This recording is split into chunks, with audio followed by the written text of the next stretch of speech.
can you sort of talk a little bit about what's being lost if that's the only way you've done pen tests is to do them on, the damn vulnerable network or whatever. But what do you sort of get, from that next step when you're actually doing it with some real stakes? What are some of the skills that change in that case?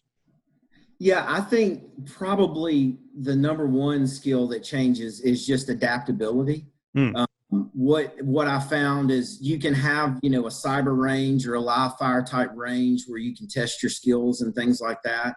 And a lot of those are kind of like capture the flag type scenarios. I think when you get into a real corporate environment, you're just presented with so many different variables. And some of the clients that we work with are old. Their infrastructure has been around for a long time. And so what you start to see are these just, pockets of infrastructure, different management systems, different authentication systems and things like that. So I think, in the real world environment, you're just presented with a lot more. And, one of the big kickers I think that pops up in the real world when you're penetration testing is the fact that systems can be brought down and systems can be halted if you don't understand what you're doing. And so, and a lot of legacy systems that happens too. But, we've had a couple of clients that have legacy systems that we, were in mapping and doing a host discovery, and they just fell over because they couldn't, they didn't know how to respond.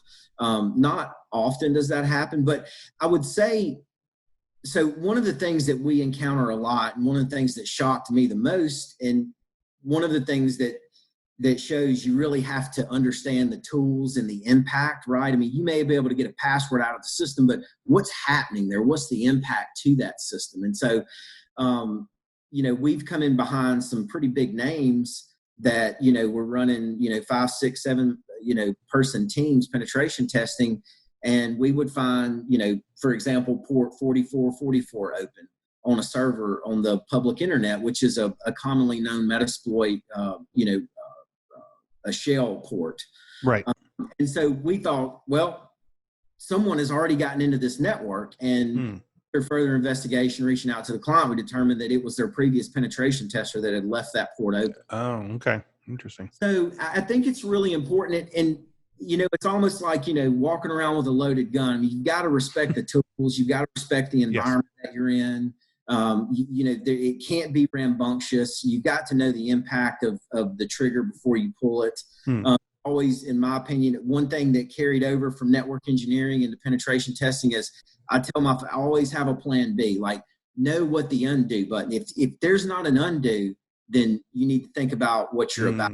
Right. So it's really just, being very meticulous, good at documentation, good at turning what you've done technically and through a keyboard and mouse to a well-written document that gets the point across, explains the impact to that organization specifically. Yeah, and I actually was just got done recording another episode here, and you're sort of saying the same thing, but he mentioned almost having needing to have sort of like a doctor's bedside demeanor, the way you do reports, and that you like you said, you can't be apportioning blame or saying this person completely dropped the ball or whatever. Like this has to, you're screwing with people's careers at this point. So exactly.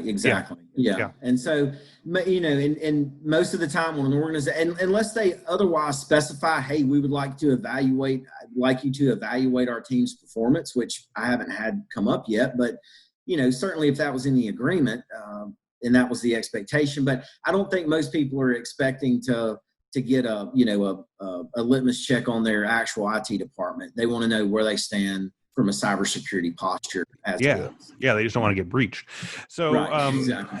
New episodes of Cyberwork are available every Monday at 1 p.m. Central. And don't forget to claim your free month of Infosec skills. Sign up using the code CYBERWORK and you'll get unlimited access to hundreds of courses, hands-on labs, certification practice exams, skills assessments, and more. Use code CYBERWORK for Infosec skills.